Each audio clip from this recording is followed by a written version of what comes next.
The first word is facilitate. Facilitate is a verb और इसका मतलब होता है आसान बनाना या सुगम बनाना। ओके एक ऐसी सिचुएशन जो मुश्किल है और उसको हम क्या कर रहे हैं, फैसिलिटेट कर रहे हैं, यानी उसे आसान बना रहे हैं। ओके इस पिक्चर में देखिए, ये जो पर्सन है इसने अपना एक गोल सेट किया हुआ है और वो इसको कैसे अचीव करे।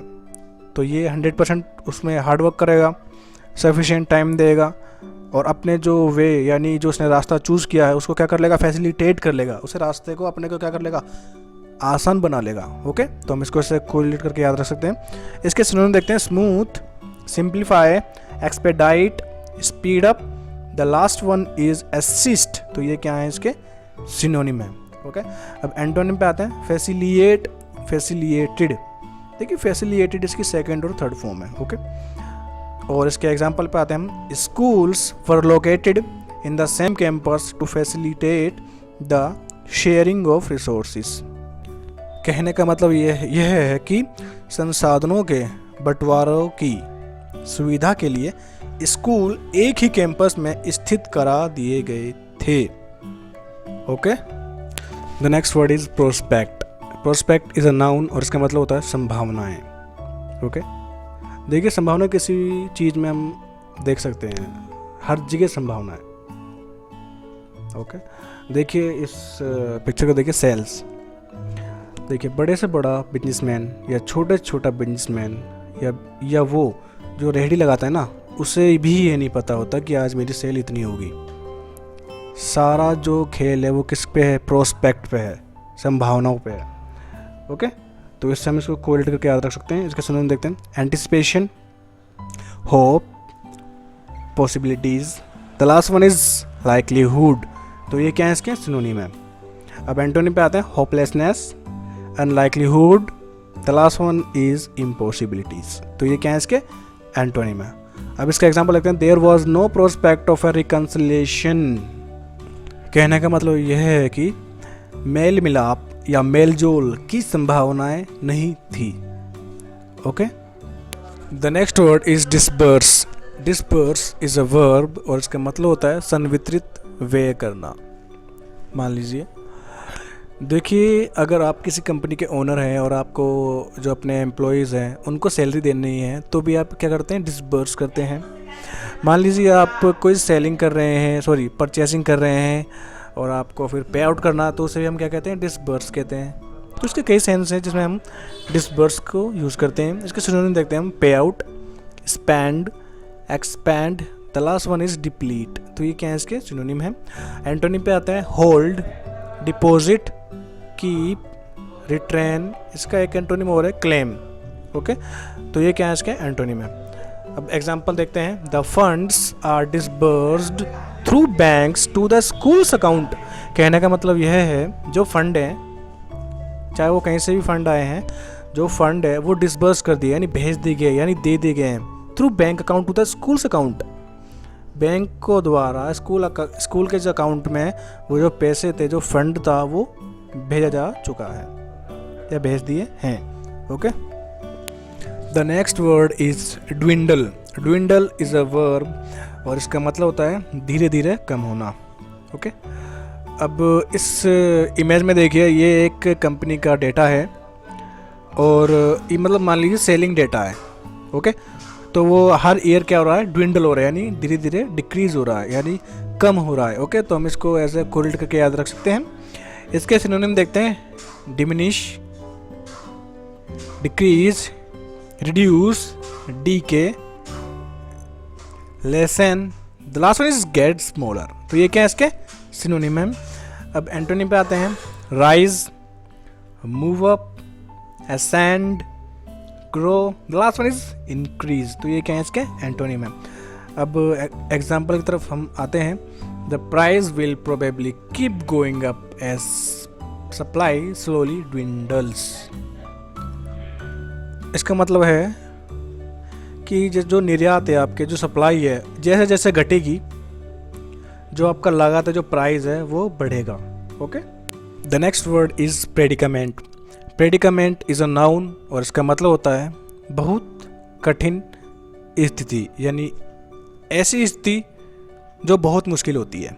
ओके अब इस पिक्चर में देखिए, जो ये काव है ये एक प्रेडिकामेंट सिचुएशन में फंसी हुई है। ओके, ये ना तो अपने आप आगे आ सकती है, ना ही अपने आप पीछे जा सकती है।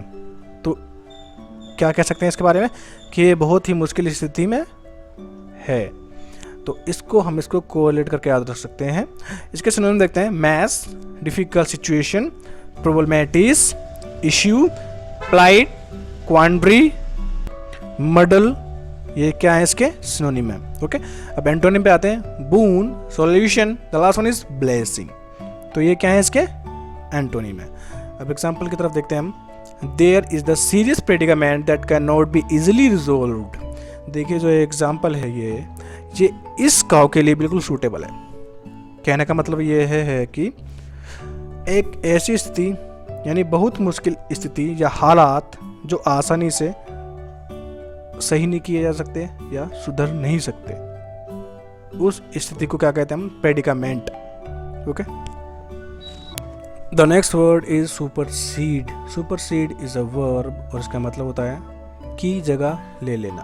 ओके, देखिए इस पिक्चर में देखिए जो बल्ब है उसकी जगह अब CLF लगाई जा रही है, यानी जो बल्ब की जगह CLF ने ले ली है। तो इसको कोरिलेट करके याद रख सकते हैं। इसके सिनोनिम देखते हैं, replace, supplant, substitute for, the last one is displace. तो ये क्या है इसके सिनोनिम है। ओके, अब इसके एंटोनिम पे आते हैं, keep, stay, retain, the last one is hold. तो ये क्या है इसके एंटोनिम है। अब एग्जांपल के तौर पे हम समझते हैं, in the commercial world new technologies supersede the world. कहने का मतलब यह है कि व्यावसायिक जगत में नई टेक्नोलॉजी ने पुरानी की जगह ले ली है। जो पुरानी टेक्नोलॉजी थी उनकी जगह क्या आ गई है, नई टेक्नोलॉजीज आ गई है। Okay, the next word is span. Span is a verb और इसका मतलब होता है विस्तारित करना या विस्तार करना। इस पिक्चर में देखिए, पहले बच्चा छोटा होता है, फिर और ग्रो करता है और ग्रो करता है, फिर क्या बन जाता है, एडल्ट बन जाता है। ओके, तो इसको हम कोरिलेट करके याद रख सकते हैं। इसके सिनोनिम देखते हैं, extension, expanse, capaciousness, the last one is range. Okay, तो ये क्या है इसके सिनोनिम है। अब एंटोनिम पे आते हैं, नैरोनेस, पेरोकियल, ये क्या है इसके एंटोनिम है। अब एग्जांपल पढ़ते हैं, concrete was the only material which could cover the huge spans of the rooms. The next word is ambit. Ambit is a noun और इसका मतलब होता है सीमा। देखिए इस इमेज में देखिए क्रिकेट के बारे में सबको पता है। ये जो रस्सी से एक बाउंड्री खींची जाती है, अगर बॉल बाउंड्री से इधर रहती है तो अपनी सीमा में अंदर रहती है, अगर बाउंड्री से बाहर चली जाती है तो क्या हो जाता है, वो 4 हो जाता है। और ये हम सेंटेंस से कैसे रिलेट करें कि वो एम्बिट हो जाती है, यानी सीमा से परे हो जाती है। तो हम इसको कोरिलेट करके याद रख सकते हैं। इसके सिनोनिम देखते हैं हम, बाउंड्री, रेंज, स्कोप, एक्सटेंशन। तो ये क्या है इसके सिनोनिम है। अब एंटोनिम पे आते हैं, नैरोनेस, पेरोकियलिज्म, ये इसके क्या है एंटोनिम है। अब एग्जांपल देखते हैं, most of the activity occurs outside the ambit of universities and schools. कहने का मतलब यह है कि जो चाहे स्कूल है कोई भी, चाहे यूनिवर्सिटी है, जो ज़्यादातर काम होते हैं, ज़्यादातर एक्टिविटीज़ होती हैं, वो जो स्कूल के या कॉलेज के बाहर ही होती है। Now we will discuss some confusing words. Okay, the first word is practice versus practice. देखिए इन दोनों वर्ड्स में कोई ज़्यादा फर्क नहीं है, सिर्फ सी और एक एस का फ़र्क है, जिसकी वजह से ये नाउन और एक वर्ब बन जाता है। ओके, देखिए पहला हम प्रैक्टिस की बात करते हैं। प्रैक्टिस इज़ अ नाउन और इसका मतलब होता है अभ्यास। ओके, देखिए एग्जांपल देखिए, प्रैक्टिस मैक्स मैन परफेक्ट। अभ्यास से आदमी परफेक्ट बनता है। ओके, तो इस वाले सेंस में हम प्रैक्टिस को क्या कर रहे हैं, नाउन के सेंस में यूज़ किया हमने। ओके, अब इसके वर्सेस में आते हैं। प्रैक्टिस इज अ वर्ब और इसका मतलब होता है अभ्यास करना। एग्जाम्पल देखते हैं, they were practicing for the Olympics. वे अभ्यास कर रहे हैं ओलंपिक के लिए, जो ओलंपिक गेम्स होते हैं उनके लिए क्या कर रहे हैं, अभ्यास कर रहे थे। The next word is advice versus advice. देखिए इस शब्द में भी कोई ज़्यादा डिफरेंस नहीं है, सिर्फ सी और एस का डिफरेंस है। एडवाइस इज़ अ नाउन और इसका मतलब होता है सलाह। एग्जाम्पल के तौर पर हम देखते हैं, I have a piece of advice for you, मेरे पास तुम्हारे लिए कुछ सलाह है। ओके अब इसके वर्सेस में देखते हैं, advice. Advice is a verb और इसका मतलब होता है सलाह देना। ओके एग्जाम्पल देखते हैं, we advise against sending cash by post. Okay कहने का मतलब यह है कि जो कैश है वो जो बाय पोस्ट है, जो उसके मतलब जो कैश को आप बाय पोस्ट सेंड कर रहे हैं हम उसके विरुद्ध हैं, यानी वो उसकी सलाह दे रहे हैं कि ऐसा ना करें। ओके